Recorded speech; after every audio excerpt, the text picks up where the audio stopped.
All right, good evening, guys. Ken at Tortoise Capital Nightly Strategy Podcast for January 19th, 2023. We'll start with the sniper trade of the day.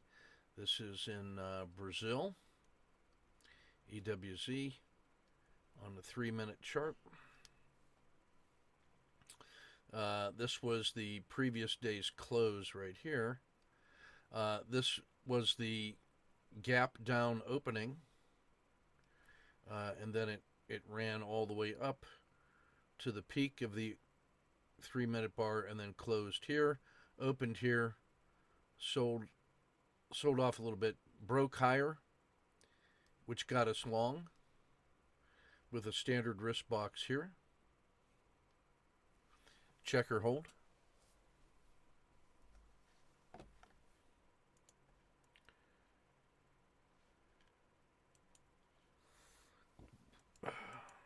And then it immediately failed for a -1R. And given yesterday's weakness, I used that as a stop and reverse and just kept the same box. So now we've stopped in reverse. We're into this for -1. I'm especially interested if it can get below the low of the day. That would be a sign of a directional move to the downside.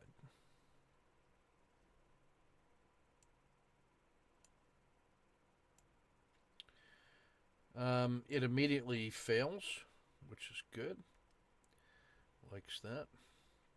And so by this time, when you see this little consolidation phase that holds like right here, and then you see it breaks down below the low of the day and below that little consolidation, this is a really strong downward move right here.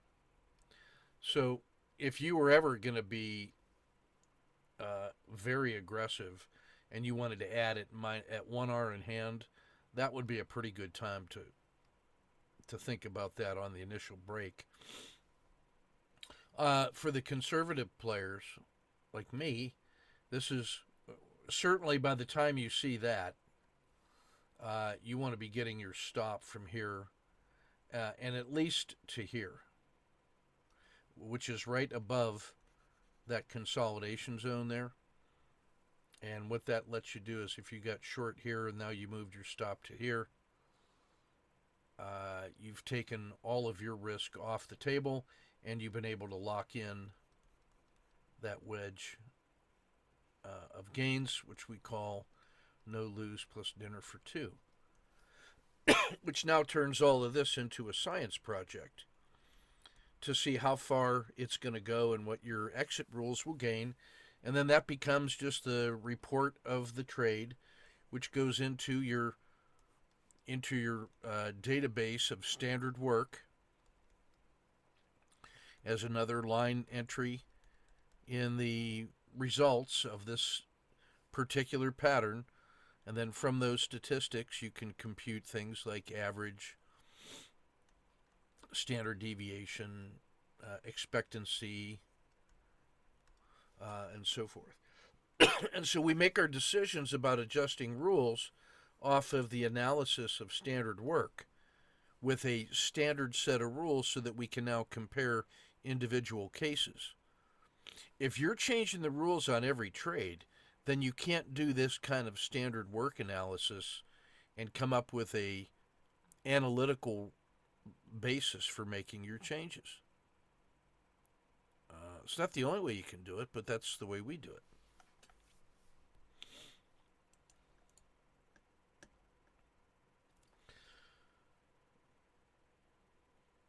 So now we're noticing after that little consolidation, you get that leg down.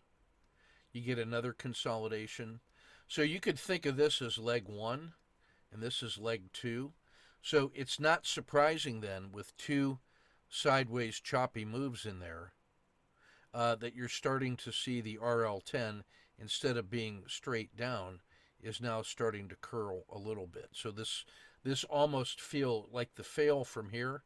That almost feels like a natural move. That's about 1.5 frog boxes, by the way,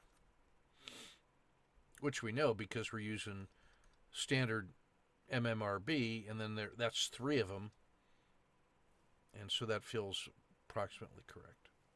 So we're noticing this little rascal starting to stall a little bit, and so I stalk the exit the same way I stalk my entry, and now if my stop had been there for the no lose plus dinner for 2, you wouldn't be wrong to put that right at the 1 bar high, because this opened, ran all the way up, and is now starting to fail at that level. It hasn't broken to a new low yet, and so you might be justified in just locking that in, because one or of a couple things is going to happen. This thing is either going to fail right away and make a new low of the day in which you can further move your stop down, or it's not. It's just going to start monkeying around in here, and then you'll get some kind of sideways chop happening. And then if it doesn't fail, then the rebound is the natural response, and then that's going to connect with your declining PSAR. And so you end up thinking about, I'm probably going to end up exiting in that region. So why not, when you see this start to fail in that bar, just move your stop to a 1 bar low and just lock in all of that goodness, which when you compare it to the standard work is about 1.3. So just make a decision and stick to it. You might ask yourself, because you've done this standard analysis on your work, hey, what's my average trade for my winners? What's my average winner look like anyway? Let's suppose my average winner was 1.0. And if I can move to here and lock in 1.3, well, why not? I've just locked in an above average win. And then if I can compute my average win as 1, I don't want to let a trade that is already 1.3 in hand, or 1.5, and I could lock in 1.3. I don't ever want to let that trade turn an above average win into a below average win. So it's really important for you to know the statistics of your histogram. What is my average win? Don't let above average wins turn into below average wins. So that's a psychological resiliency standard practice. It is a professional response to many, many trades. You just say, I just have a rule, I'm not going to let above average win go below average. That in the long run will help you to raise the size of your average win, because it's not decaying and you're always incrementally getting better. And that turns out to be about where we get that exit. So we would also see that as a low. That's a higher low, so when it closes, that becomes bar 2 and bar 1. Now you got a higher low, and it took out the high of bar 2, so that makes this a 1, 2, 3 exit, and you end up giving back that much, which is about 0.7. So you gave back about 0.7 of your standard risk box. You'll also know that that is like right at the edge of the dragon. So when you have that, 3 legs down, if you will, and now the R10 started to reverse and starts to roll up, you're not wrong taking that right at the edge of the dragon, because the dragon acts as a noise buffer, your first line of defense against your last line of defense, which is the PSAR. So in this case, because you have an above average win and it has already started to reverse, this dragon, just take it at the edge of the noise buffer and you get a better exit than just waiting for the PSAR, which is your exit of last resort. So I like this exit here. Now notice this ran up and then came right back down. So price couldn't even penetrate the PSAR, and the R10 is still way down here. It opens and then starts selling off, and now we see this violation of the belly of the RL10. So what would we call that pattern on the short side there? What would we call that? Collapsing dragon. Yeah, so that's a re-entry, and with standard work would look something like that.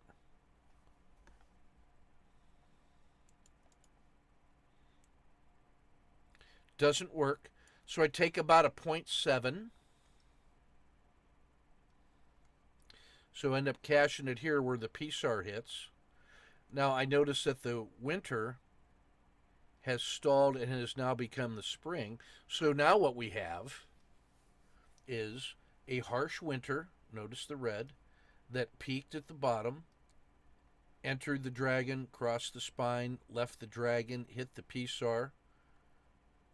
What would we call this entry with a standard risk box here? What would we call that entry? Supported spring crossing.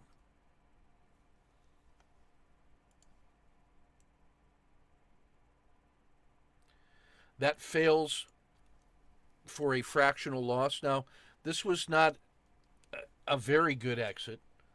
Like, as I critique myself here, I had 1, 2, 3, 4, 5, 6 bars where any exit has me in the money. Any exit anywhere in there makes money, but I let that thing come to here and then here and then exited there at the PSAR. That's just bad form. That's not good. It's about minus zero point 0.2, but still could have done better. Now I'm noticing that the dragon has rolled over. The RL10 peaked here, crosses the dragon, hits the PSAR, and I decide not only to exit this trade, but to stop and reverse right here. So what would we call that pattern?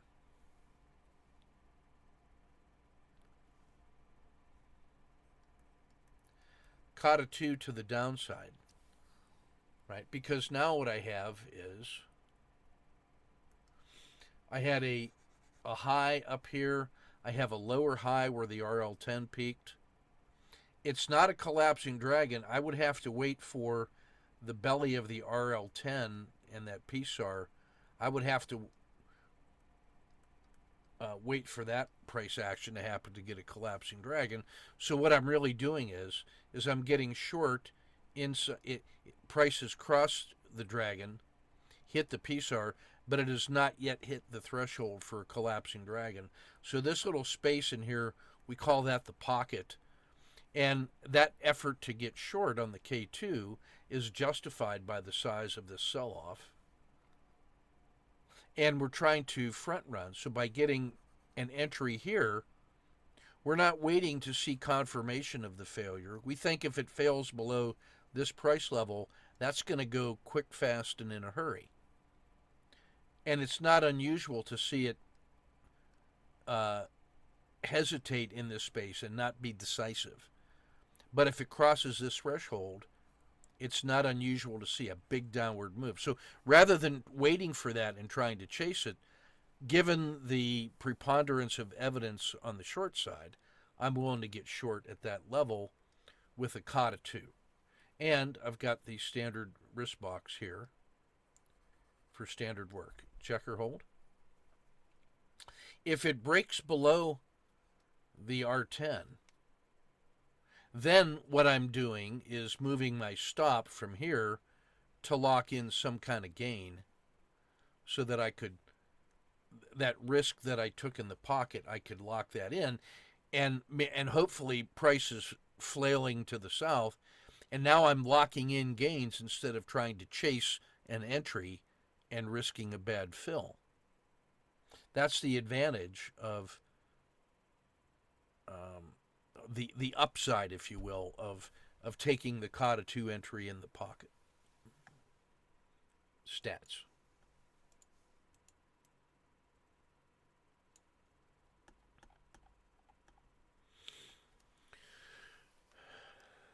So following along,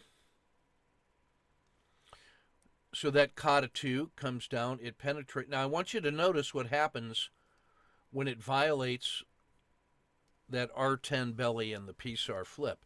When it does breach, that responds with a move pretty quickly down to here, and then it doesn't fail any further and starts to recover. So once again, I want to take that just at the edge of the dragon and lock in this little gain instead of waiting for it to hit the more deliberate PSAR or letting it come through the dragon. This was the abnormal gain. It didn't go further. That's information to the contrary. So I'll just collect that little piece. Now, because this other kata 2 failed so quickly, and it never breaches the PSAR, and the R10 rolls over right away, I can't get long up in here because it never got there. The R10 is on the wrong side of the dragon. But what I can do is I can take, look how quickly that thing failed, and now there's my previous belly of the RL10. So what would we call this entry here? Collapsing dragon, because it is entering below. Now, notice once again the phenomenon of the price right after that collapsing dragon happens. That thing just drops like a rock, and now it opens, sells off, and comes back, sells off again. So this thing is already down to here, a full R in hand after just 3 bars, and most of that happened on the first bar. So the only way that I could have gotten a kata 2 entry in here was if somehow the pocket was only that big. If I'd been somehow able to get my short inside here, or maybe I pulled the trigger and that's where I got the fill. That could happen too. But I just want you to notice that it is not unusual that when the collapsing dragon threshold breaks, that you get that first harsh move. And that's why I like the kata 2 entry, because it's still just decaying slowly until the big move down happens when the collapsing dragon level breaks. So just a little piece of nuance there. Now, if my stop is here, and I see it's already down, I should by this time have my stop at least to like a 2-bar low. So if my entry was here, and this was the peak of that little doji, I'd like to be able to now take my risk off the table and lock in that little wedge of a gain. And now my psychology is satisfied. Check or hold.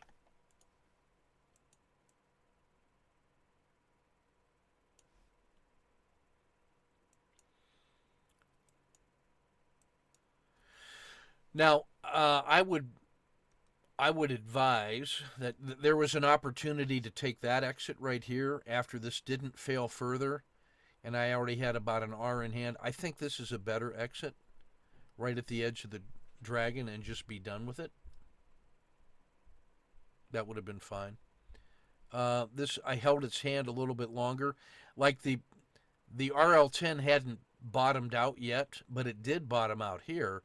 So now when it rolls up, I just take the PSAR, and I did not get as much out of this one as I might have. Right? So I only collect essentially the no lose plus dinner for 2. I gave it 2 chances to fail, but it didn't. So now when it doesn't fail, now I'm ready to take this one as another SSC with a standard risk box. So my brother asks, could I put a range stead on and be ready at 85%? That's basically an average range intraday. If you know where that is, and really if you've got 4 to 5 MMRBs in a row from the top of the day, then you're going to be somewhere approaching an average intraday range. So that wouldn't surprise you to see it start to find support in that region. So this one is continuing. That's the harsh sell-off, bottoms out, crosses the dragon. Notice the dragon has started to roll up. So this is an SSC entry. If we had the RL30 on there, you'd probably notice that this would probably be an owl entry too. So we've got our standard risk box. And really, there's a couple price levels that'll be interesting. One is to see what happens when it gets to this peak, this intermediate peak of the RL10. That's going to be the first possible resistance. The second one is probably the peak of the dragon, and then the peak of the RL10. So those three price levels are of interest. Okay. So I would consider this space in here to that first one. That's just the tactical trade space. And if price does get through that, by that time I should be getting my stop up into here. If price gets past that, I want my stop up to here so that I could lock in my little wedge. Okay. That's how I treat that psychologically. So that would be, right by the numbers. It gets through there, has a little hesitation. My stop should be at least here. I wouldn't be offended if you were at the 2-bar low and you wanted to just be there and lock in a second little wedge. Because now you're talking about half an R. So I wouldn't be offended if you decided to lock in all of that. Now, I really want to see it get above this price level. And now I'm noticing that the RL10, it was in the spring phase from here to here, and now it's just turning into summer. So when I see that little thing happening, I got a higher low, and I got this almost feels like a little rising wedge. If it breaks above here, that could be really good. And now I could start looking at my 2-hour battle drill for adding positions. So that's about 1. That's about 2. So somewhere in this region, actually pretty close to the peak of the dragon, somewhere in here, I can think about a second position. And meanwhile, up until that point, what I want to do is just enjoy the fact that I've got a nice lock in here, and maybe I'm here. And if it can break through here, I'm going to put a second position up here, but I can at least start incrementing my stop so that I preserve the maximum amount of a 2-hour win as I'm stalking a second entry. Because this is the 2-hour battle drill on the preservation. If I've decided that my threshold to add a position is here, because that's about 2R. So I'm ready to add that second position here. And what I want to be in the position is as price is marching way up here, and it wouldn't be unusual to see it start to stall, I want to accelerate my stop loss so that when I'm putting the second position on, my stop on the first position is really close. So that if I get this position on and it fails, I'm all out and I've given back the very minimum on 2 positions, and I get to enjoy most of that gain.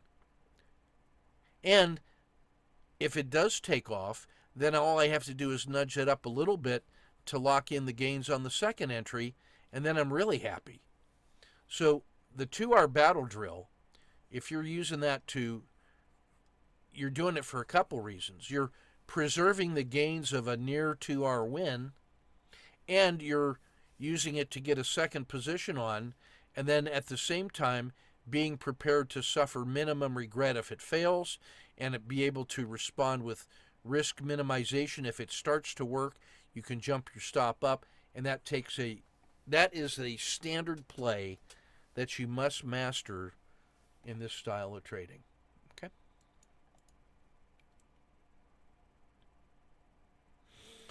It doesn't really break through, does it? It doesn't get above that peak of the dragon. It tested once and failed, tested twice and failed. That was enough to make the R10 roll over, and I'm not really happy with that exit. I think I'd be happier with an exit somewhere on this boundary of the dragon. I think that those would be better, and that would be worth about an extra 0.2. On the other hand, I can be, since I haven't put the second position on, I could just learn to relax a little bit and trust the PSAR and just take the PSAR exit where it is and be ready to bank a little over 1 and just be content. So I can minimize my cognitive load by just saying, look, when that rolls over, either take it at the edge of the dragon or the PSAR. You decide 1, 2, or 3, and then live with it. You could take half at the dragon and the other half with the manager of the PSAR, and then you split the difference. No cognitive effort required. Now I want you to notice that the summertime, you had winter from here to here, spring, summer, and now fall is happening. So now if this fails here, now I can look for a target down to here. And if I had standard risk on this thing, I could probably justify a short position there.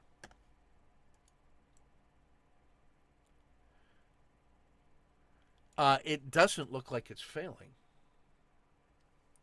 So now I can start thinking about this. And now if it breaches that declining PSAR and I get some kind of entry in here, if I get it north of the peak of the RL10, then that's an emerging dragon. If I get that entry somewhere around in here, it's a Kata 2. And again, the idea is I would be trying to front run the emerging dragon by getting an entry somewhere in this region with a fierce stop right there. So that's how we can stalk that. So we end up getting the Kata 2 entry, and then that rascal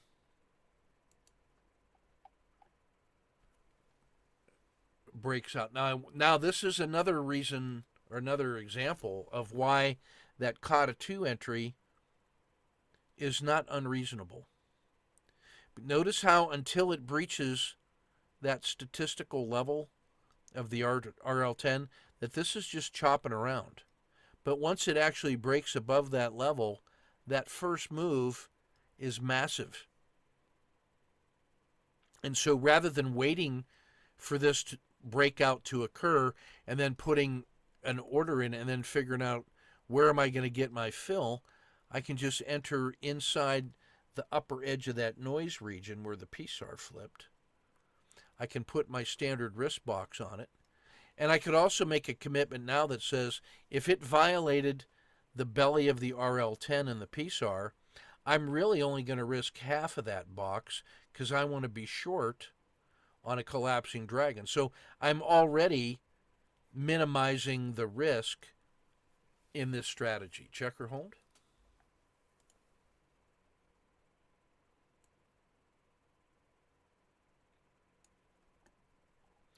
So now we've got a Kata 2 entry.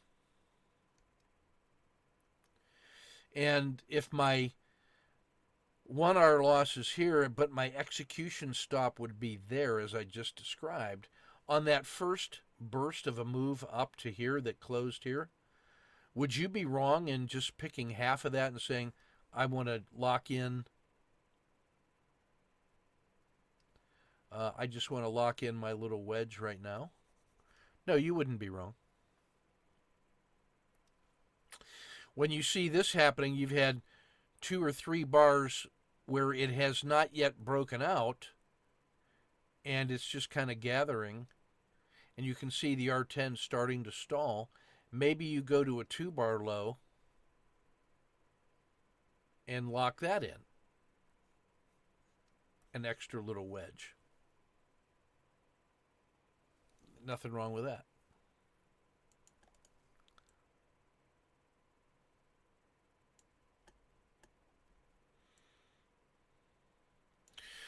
Now this one was interesting. You know, you had a little bit of a pullback. The PSAR never flipped because the R10 never penetrated. And now here's your pocket, and here's the peak of your R10, and a breakout from there would be an emerging dragon, and that's probably close to a 2-hour battle drill. So somewhere around in here, I better have been thinking about getting a second position on, or I'm missing that opportunity. While I see it going into this little pocket, this little triangle of goodness here, my stop had better be at least here and maybe there at the belly of the RL10. And then as this breaks out, if I was ever going to put a second position on, I should have hit it there. Check or hold?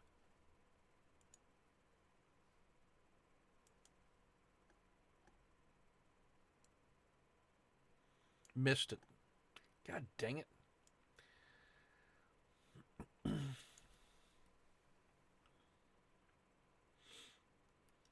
So now we have a summer, fall, summer, and that quickly starts rolling over. So if this is that first leg up, second leg up, third leg up, and now it rolls over, and this little pinch of a wedge, I think this was still a few bars late. On my best day ever, I would probably get this one, or I should get that one. I think I waited too long on that. But we would take that. We can live with that B. That's a B minus exit.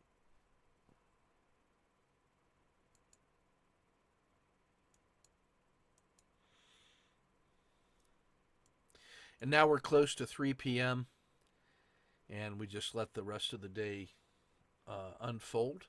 So that even if you're just trading the one position, you know, with 1 unit of risk, that's about 1, 2, 3. That's about 4 scoops. And here's leg 1, pause. Leg 2, pause. Leg 3, pause. So that's like one big leg on a 10-minute. And just notice how the PSAR is your friend, just as a guide, and you can fine tune it. But look how nicely that thing, those PSAR flips, give you some really nice tradable trends. And now the dragon acting as your little noise barrier if you need it to fine tune. But there's something powerful in that relationship between that smooth price, which is the RL10,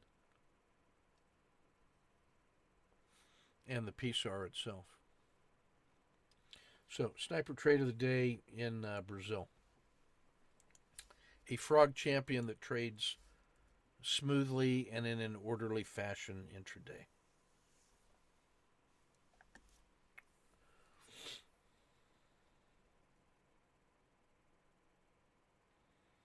All right, let's market conditions here.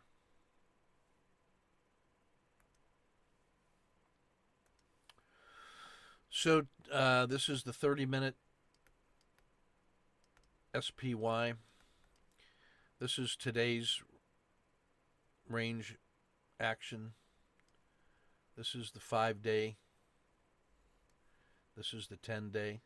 That's the size of today's range box. So mechanical entries would be breakouts to the upside. Mechanical short entries would be breakdowns. This would be the red zone. This would be the green zone. This would be the yellow zone.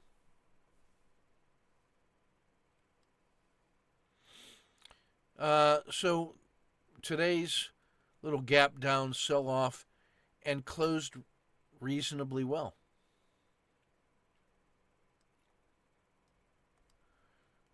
It's testing at an important support level. If this breaks, it's down to here to the 10-day low, back to 380. If this holds, then it's inside the tactical space until it gets above, say, 400, above that little peak.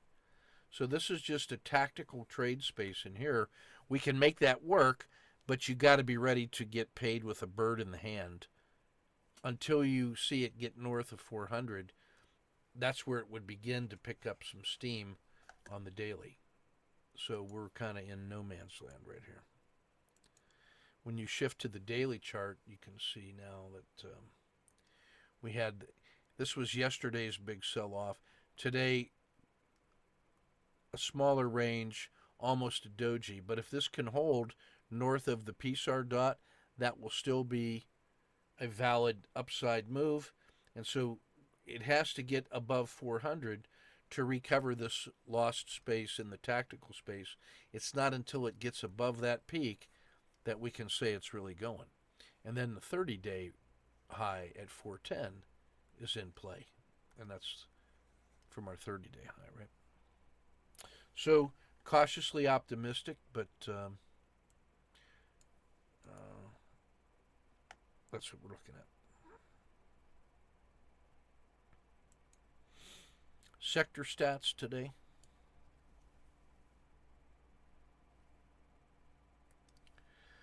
The S&P in the middle of our stack. This was the boundary between winners and losers. Emerging markets were best at 0.7. Treasuries and diamonds lost less than the market, which was down 0.73. The Russell and tech both lost about 1%. So the speculative growth areas in the U.S. were the weaker areas today. You notice Tesla was down about 1.25. So now let's go in and look at the losing positions today. This was where the weakness was.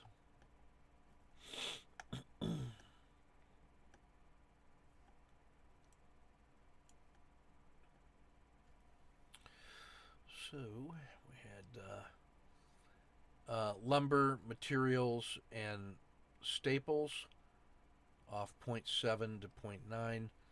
Biotech, commercial real estate, finance, and tech to 1.17. The FANGs 1.43. Consumer discretionary 1.6. Marijuana, the two ARCs off 3% and 3.33. Clean energy 4.3. We're going to notice our metals. You got Cliff and Alcoa were well underneath the S&P.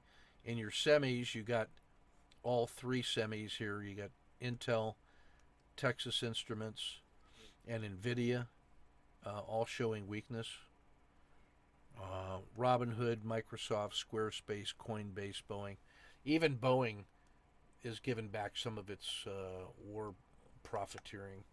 So a wide range of what were the growth hopes of this market were in losing positions today.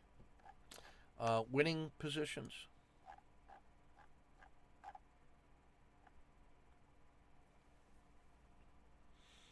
Again, for reference, the S&P is at 0.73, minus 0.73. Here was our other metal. U.S. steel was down 0.72. So now above the line here, you got wood, agriculture, lithium, residential real estate in Mexico.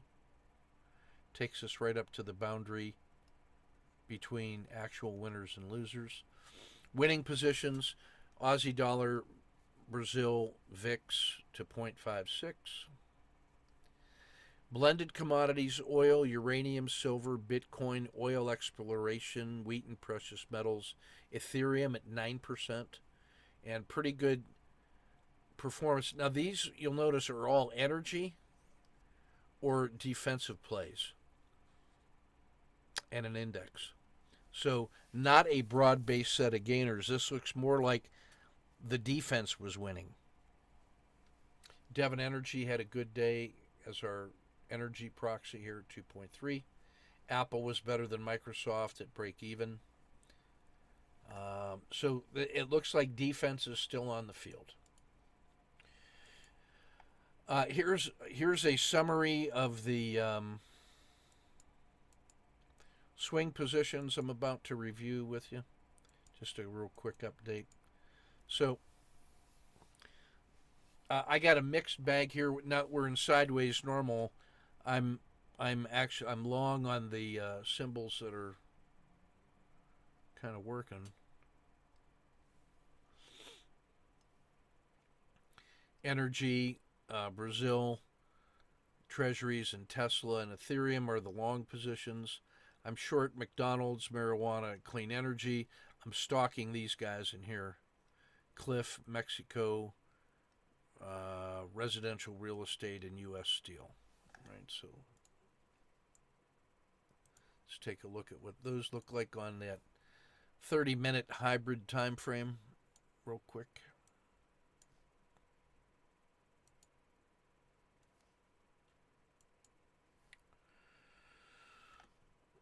So Cliff is one of those that we're. Let's see if I can shrink that a little bit. Hold on.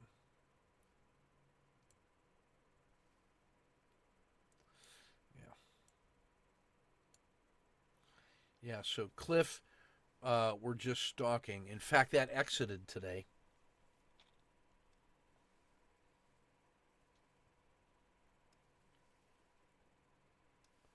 So the long was from here on a tight risk.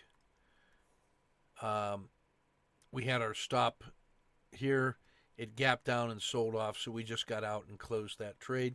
So now we're just stalking it.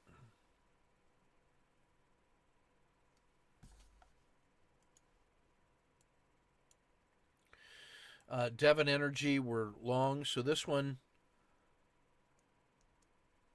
let's see here, annotate. Yeah, so we were long 4 days ago or so. We took that exit, stalked it through here, held support. Energy was a strong sector. Took it with a standard risk at the PSAR. Uh, I'm just going to hold that stop here until it clears this hump. So it's halfway there. So it's either going to go or it's going to start to stall. If it starts stalling tomorrow, I'll try to get out of it and not take a loss.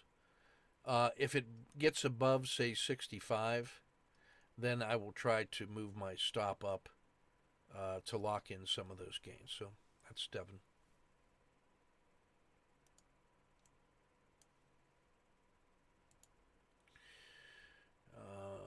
Ethereum, I re-entered today. This looked like we had a nice long position from down here, which exited yesterday. This gave me like a double bottom and a caught of two, and I just felt like that was starting to move. So re-entered with a stop here. Again, if it can get above 810, then I'll think about moving my stop up. But meanwhile, I'll just keep that stop in place and let it grow as a young plant. Mexico is a stalk. So we exited yesterday, just stalking, just waiting to see. Brazil is a long. So this was stronger than Mexico today.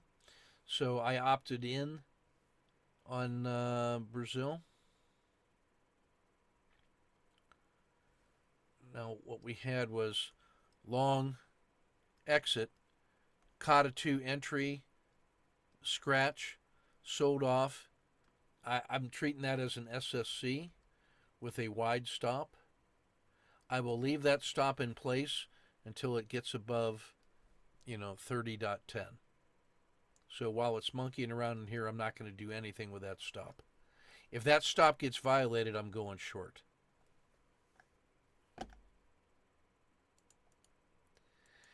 Real estate, we are stalking. McDonald's, we're short. So this was one where we ventured this one, and it had a nice run up. And then yesterday it sold off harsh, so we made bank on that little piece. I missed the continuation play, and then today it just started to fail some more. So when When this whole failure started, it looked like it was rejecting all of that, and that was a false move, and that it wants to go to here. So I'm happy to get short, and I really want to see it break down below 263 and a half. Then I'll feel comfortable. Then I will adjust my stop. Tomorrow, if this thing just started to recover, though, I'm not so sure that I wouldn't just cash some little wedge like I did here. So that will be on my closely managed list tomorrow. Marijuana. This has been really horrible for weeks and months.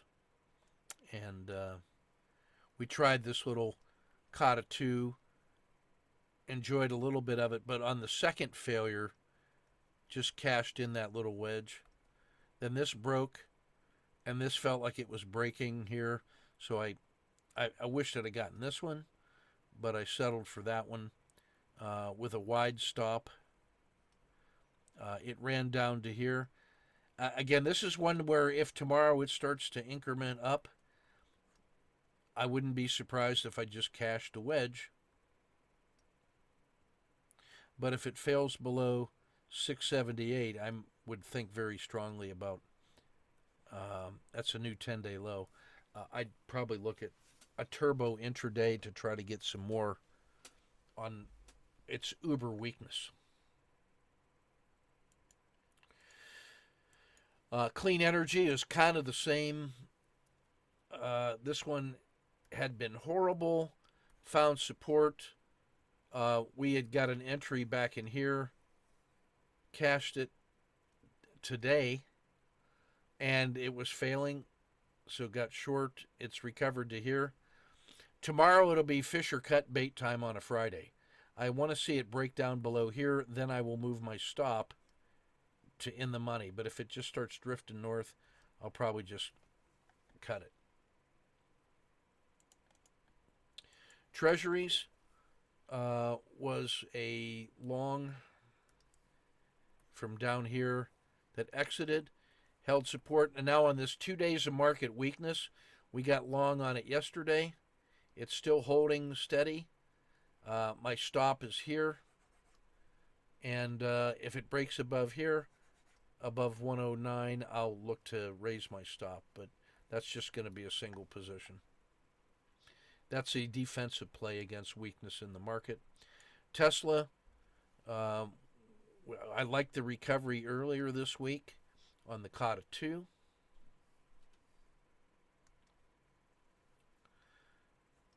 Had a bunch of Kata 2 action, so just got it. And it had a nice run up here, and my stop is at no lose plus dinner for 2. And I'm just suffering on that right now. It's like, come on, boys. So I'm either going to get, my stop is here. I'm either going to get no lose plus dinner for 2, or this thing's going to try to recover. It has to get above 136 to be interesting. I would expect to see, tech in the market would have to be strong for this also to go. So I'm expecting that I'm going to get smoked on this tomorrow. I feel stupid for giving back that much, but it's a swing trade. What are you going to do? I've felt stupid before, and I know what to do. Don't worry about it. Finally, U.S. Steel stalking. Here was the last trade was to here. I've watched 2 progressive lows. If I was a better person, I could be trading these short intraday, but it hasn't failed enough to be interesting on a swing. But I would tell you, if this broke here, I think I could be tempted to be short on a swing. So this would be a high priority. Maybe I can get a tactical intraday short and then convert that to a swing if it fails below here. So that's my trading plan on U.S. Steel for tomorrow.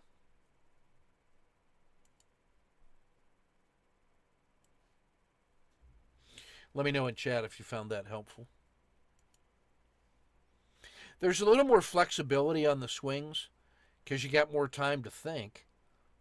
And, span of control is wider. So there's a little more interpretation and judgment. And I'm feeling the sectors in the market condition too to help shape some of these longer decisions. The intraday stuff is where that turbo on the 3 minutes, I can start earning some money and then keeping pieces for the 30-minute entry, the 30-minute chart entry. So that's what that feels like. All right, let's go to just a handful of trades today from the boys. Satya is continuing to really perform well on FSLR. First Solar, he was looking to get a OR3 entry fill, but the order didn't get filled. Bad broker. He did get the second one, though. And on this doji, how nice is that exit to lock in 3? And then on the collapsing dragon, with the standard risk, gets paid another 1 and a 0.1. He tries this one long on an SSC. That's a little slow. This would be the SSC, but I would still count that as an SSC. He got kind of bottom ticked out for a fractional loss.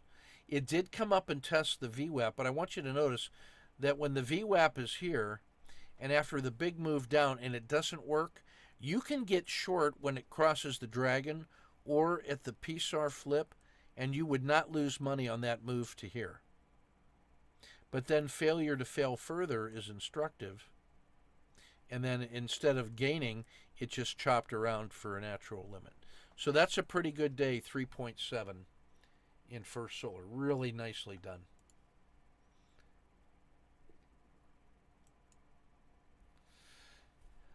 Nolan on, let's see, this is Tesla on the 3s. So here's the OR3. The long could be here, and then this move to here would not lose money because this at the VWAP would be a scratch. Waiting for the breakout, and then you got the exit at the VWAP is 0.6. I'd have been really tempted short here, as weak as Tesla has been, and probably scratched it. The PSAR flip is here. This feels like a late entry. You're waiting for the high of the day. And then when that doesn't work, I think you got to cut it there instead of here. And then that should be a stop and reverse. That was 2 efforts to go long that failed. And then somewhere in here, either at the PSAR flip or the COTA 2, you got to get one of those 2 shorts instead of waiting for the second COTA, the second collapsing dragon, which is still fine, but now your exit has got to be here instead of here. And so we left that much on the table, which is leg 1. You did get leg 2. And then I love the re-entry for leg 3. Now, after 3 legs down, and that far from the VWAP, you got a VWAP magnet trade, which features an SSC entry right here, instead of the quick scratches and losses. And notice that eventually this thing grinds up to the VWAP and stalls. So the VWAP magnet trade is legit as a framing effort. I want you to notice that the sell-off happens in this period of time, whereas the gain takes twice as long to grind its way back to the VWAP. And then notice that extensions to the VWAP, it's not unusual to see them move that far past the VWAP. So it's almost symmetrical. The move to the VWAP almost gets mirrored by the move after the VWAP. And then by the end of the day, it settles back to the VWAP. So I trade that as leg 1 and leg 2, and now what I want to show you is that this VWAP, this is where it's supposed to fail in order for it to be a next leg down. But it didn't fail. It started moving up. You can buy that one here. And now you have the possibility for that trade. Although this is still pretty good. Now, to be fair, he was in a meeting. So, as always, you need to tell us when you're in meetings so the rest of us can profit. NVIDIA. Let's see here. There's an OR3. This thing rolls over. I like the 1 hour win. This I think is slow. We should be in here when the R10 comes through. Or if you go back 1 bar on this breakout, go back 1 PSAR dot from when price crosses. That's a good exit, and we should be short right here.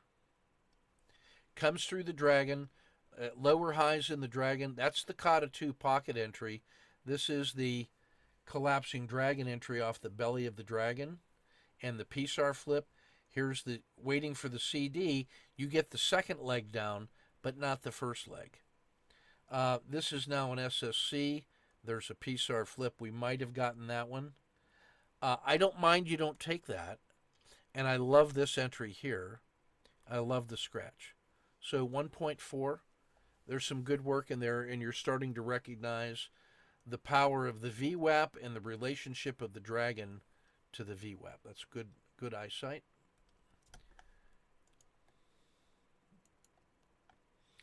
Woj, now we get to beat you up a little bit today, which is good because you crushed it all last year. Getting way too choppy, but you did stick around for the one that got a lot of that back. This was a much worse day, and that sort of saved you. Good work on Tesla catching the moves that were there. This market open, this little failure, if you just treat that as a continuous signal, as soon as that starts failing, we could get that trade. This is late entering. We should be getting long here, and then that's a scratch instead of a minus 0.7. This one, when that doesn't work, I like to get out at the edge of the dragon. After the sideways quiet channel, that's a good one. It just didn't materialize, so that's about as good as you could get on that one, I think, except I think there's some room in there. And then Apple, I just don't like it as an intraday trade on threes. I just don't think it moves enough. It's too big and fat. I think it works better on the 30-minute swings, to be honest. It's not really, it wasn't a mover today. All right, let's look at the, let's look at the reports, get that sorted.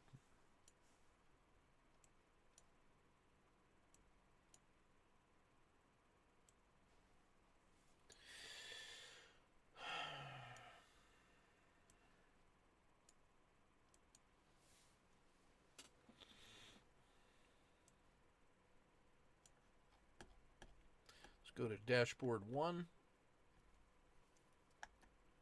Oops. We remain sideways quiet. Still some residual weakness, but it's still risk on. And this, if it holds here, we got a chance to make some breaks. Diamonds are the strongest U.S. sector.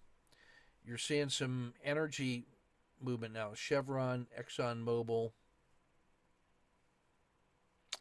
Weakness in Alcoa, Pfizer, Procter.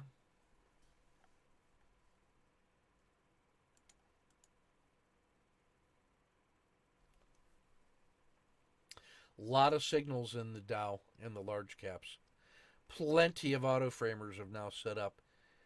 Some very good 5DDs. Boeing especially. Cisco, Intel, and Johnson & Johnson. Lots of dojis today compared to yesterday's big sell-off. Some breakdowns in Cisco, Johnson & Johnson. Big sell-off here in 3M. Weakness in Nike and Pfizer. And in Walmart. That's continuing to be a problem. So this is a market that's right on, it's poised in a critical state ready for recoveries. Look at that move in gold. Constantine probably ate that up. Staples and utilities.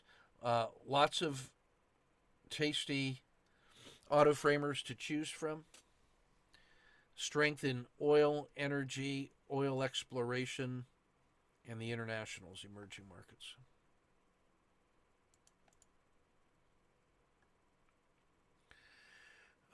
We'll look at Godzilla's, United Health. These are the enraged Godzillas. RSG is just beginning to enrage, so that could be. Let's go see what triple zeros and a 2.4 sigma move looks like for RSG. You have to respect that. So we'll go to the S&P 500. Thank you, TC 2000. What was I say? RSG? Yeah, RSG. Yes, sir. Republic Services. So let's zoom out a little bit. Look at 3 months.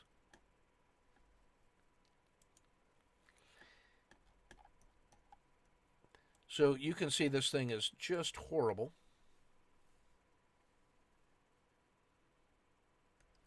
Well oversold, hanging around the 150-day low and the 10 and the 30-day low, and a 1-day nice big move.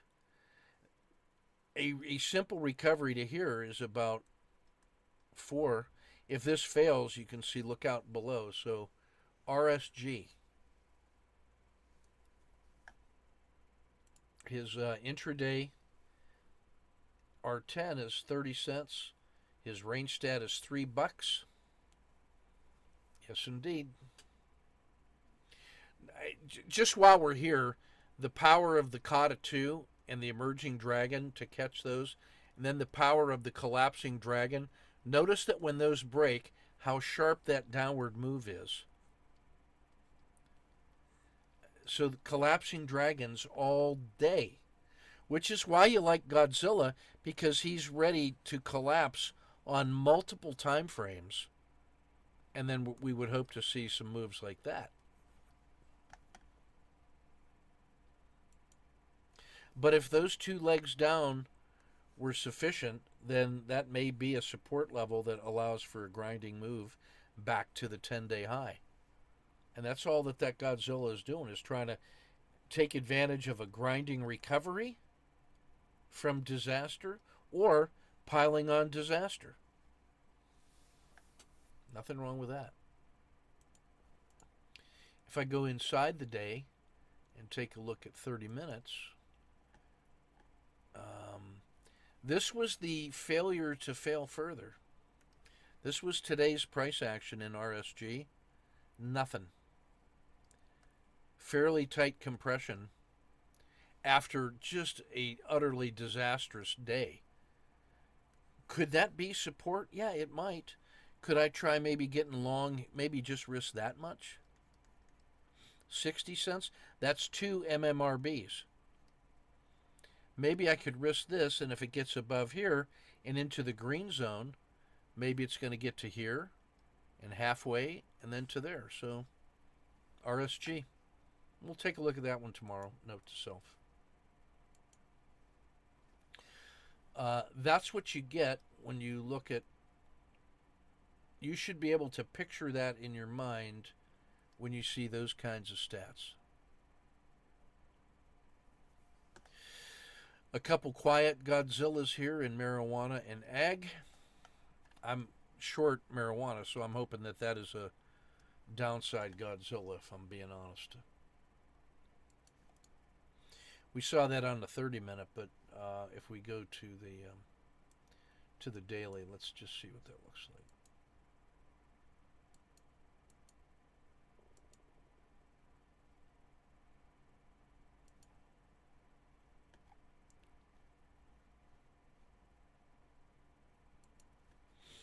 Yep. That's your marijuana Godzilla. So the argument for us trying this on the long side was that there was every reason to hate it. That fell from 1375 to 650. That's minus 50%. But then for 10 or 15, 20 days, it hasn't done anything except hold and got really tight compression. So we tried one and that failed. So now we're short. So if this thing fails, it's going to fail big. But I don't mind stopping and reversing if it's going to work. So that thing's a Godzilla in a stealth. That's what a stealthy Godzilla looks like. Horribleness, and then the absence of volatility as it gathers itself, wondering, what am I going to do? Break out up and scare people, or continue to chase them into the swamp? All right, that's enough of that. Standard stats. As you know, I love looking at the ones that are double green.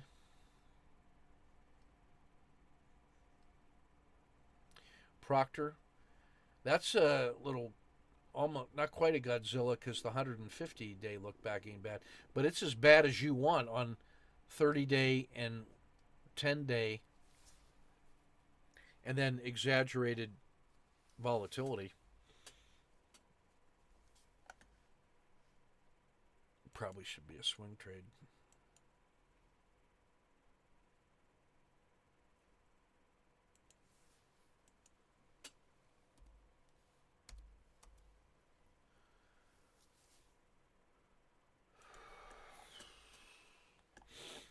Yeah, shoot. Sure missed that one. Man, I should have been all over that. God dang it. Golly. Got hypnotized by how strong that was. But, for the last 30 days, that thing didn't do anything until that broke and turned into the winter, and then 2 huge days down in a row. I mean, I could understand, Kenneth, why you didn't get this one, but man, today should have been able to get that. But tomorrow, if that fails, breaks through a 30-day low that I'm targeting here, we'll take a look at that one tomorrow. All right, that's enough for today. We'll get this published and processed, and we will be ready for these tomorrow.